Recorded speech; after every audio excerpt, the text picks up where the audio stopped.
Hi Capricorn, mid-month, mid-October, ito na po ang inyong reading. Kuha tayo ng ilang guidance, advice, messages para sa inyo.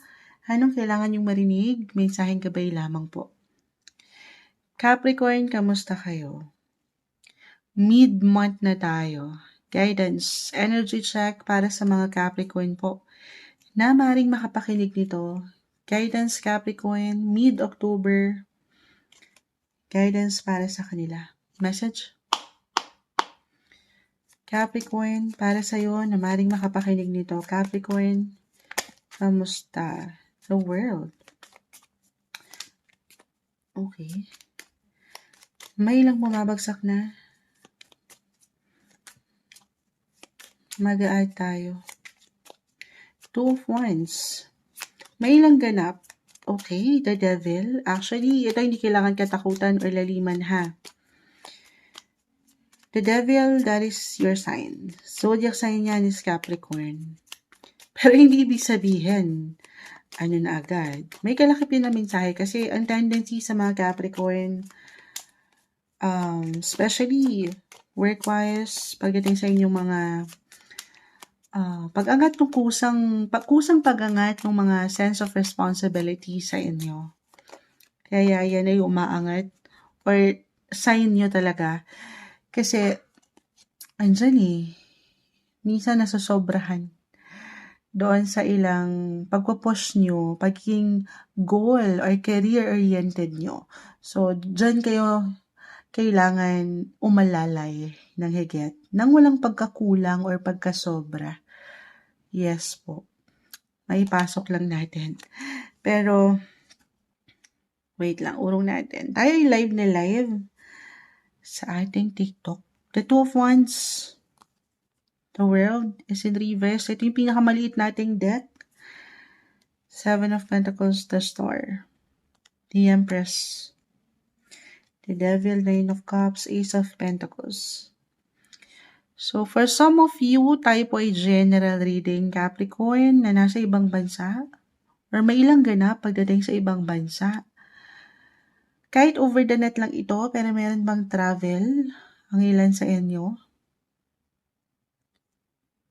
Travel. The world. Two of Wands. Nag-highlight dito. Merong travel opportunity. Why not? The Star. The Ace of Pentacles. Ang pwedeng ihain sa inyo ng universe. Especially kung ito ay something na hinihintay nyo na o nilook forward na ng ilan sa inyo. Merong pagbiyahe akong nakikita. Or meron ba kayong inaayos, inaasikaso na ilang travel documents, visa, passport? Claim natin ha, na kasi baka natatagalan Andyan ang opportunity. Papunta yan sa inyo, matatanggap niyo yan sa tamang pagkakataon. Timing lang. Huwag kayong mainip. Huwag kayong magmadali. The Empress card. So, maring tayo po ay general reading again, Capricorn. If this is about love, romance, for some of you na nasa long distance relationship, ayan, the Empress is actually the Empress umangat.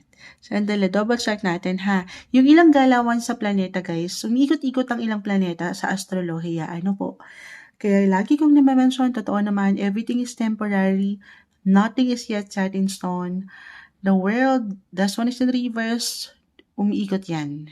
The tables will turn at aayon ng ilang situation sa inyo. Pero the Empress, kay mga Capricorn,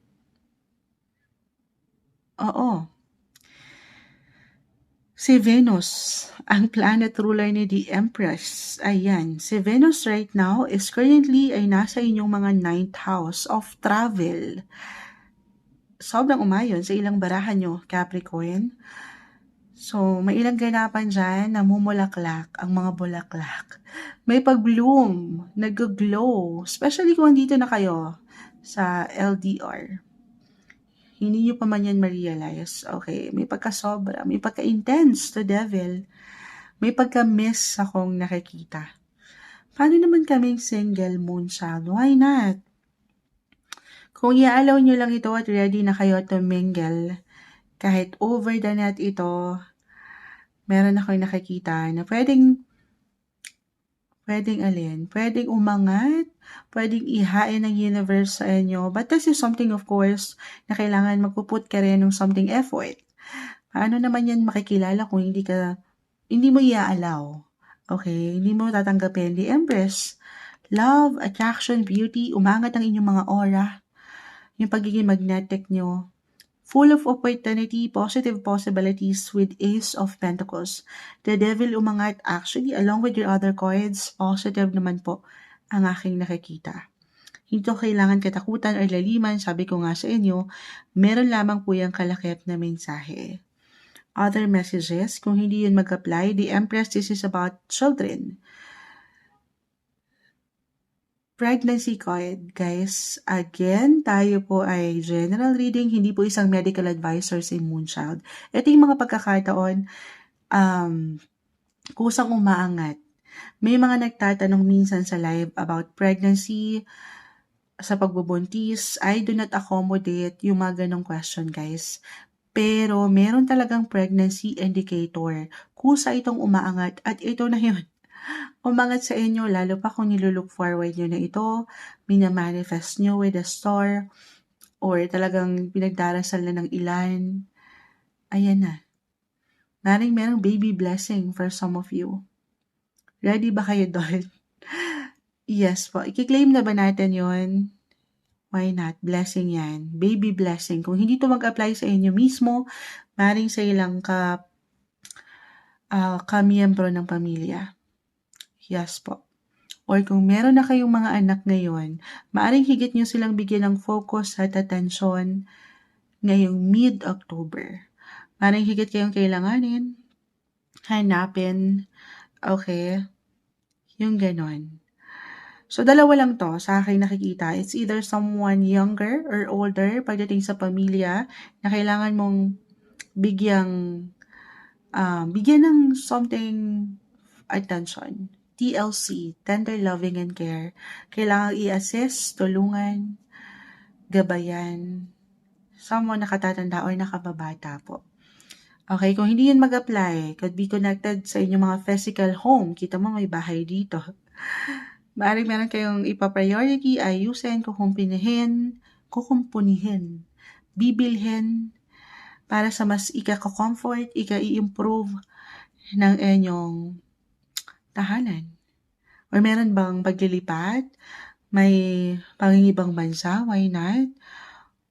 Or may pagbili, pagbebenta, reversal guys, ng property. Ganun yung nakukuha kong energy. Yes po. Okay, pero overall, umangat yung positive, yung contentment, yung fulfillments. Yes, guys. Speaking of bahay, no? The Empress, Ace of Pentacles. Kahit sa simpleng pagpaplano po, umangat dito. Alin, yung kasapatan yung happiness. Meron ng ibahay sa inyo. Para sa ilan, na may ilan na rin nalagpasan na pagsubok sa buhay. Kumbaga, sinubok na rin kayo ng ilang pagkakataon. Couples, in a relationship, maaaring mag-decide ng ilan sa inyo. Long-term plan, 7. Alin? Mag-decide na magsama na sa isang bubong. Parang meron ako new beginnings, fresh starts na nakikita para sa inyo. Since 7, na-mention ko na, si Jupiter right now, kung nakapakinig na po kayo sa ilang card readings natin, general messages, sa Jupiter is still currently nasa inyong mga 7th house of relationship, marriage. Meron bang propose at paano na to, Moonchild? It could be a surprise for some of you or unexpected proposal, love proposal, single in a relationship. Nag-glow ang inyong mga buhay, pag-ibig with the Empress. Long term. Okay. Paano naman ako, Moonchild? Wala pa yan sa isip ko. 7th house, guys. Maaari po itong mag-apply pagdating sa inyong mga buhay, kaperahan, negosyo. May tatag akong nakikita rito. Yes po. Okay. Ayan yung aking nakikita, and meron akong para sa ilan, the world, the star, the empress, major arcana ang umaangat. Maaaring merong major ganap. Mid-October tayo, guys. Ang daming iniiwan ng baraha. Kayo na yung pinakamahaba ko atang so far nababasahan 10 minutes na. Pero 10-10 ang rating. Why not? Meron akong ilang aral na nakikita. Ilang realizations, learnings, lessons learned in life. Mas umangat yung maturity ngayon. May pagkasobra pa nga dun. The devil. Na ang ganda. Okay, pero syempre para stay balance, so walang pagkakulang or pagkasobra. Meron bang magbabalik eskwela for some of you? Alam nyo, ang lawak, ang lalim.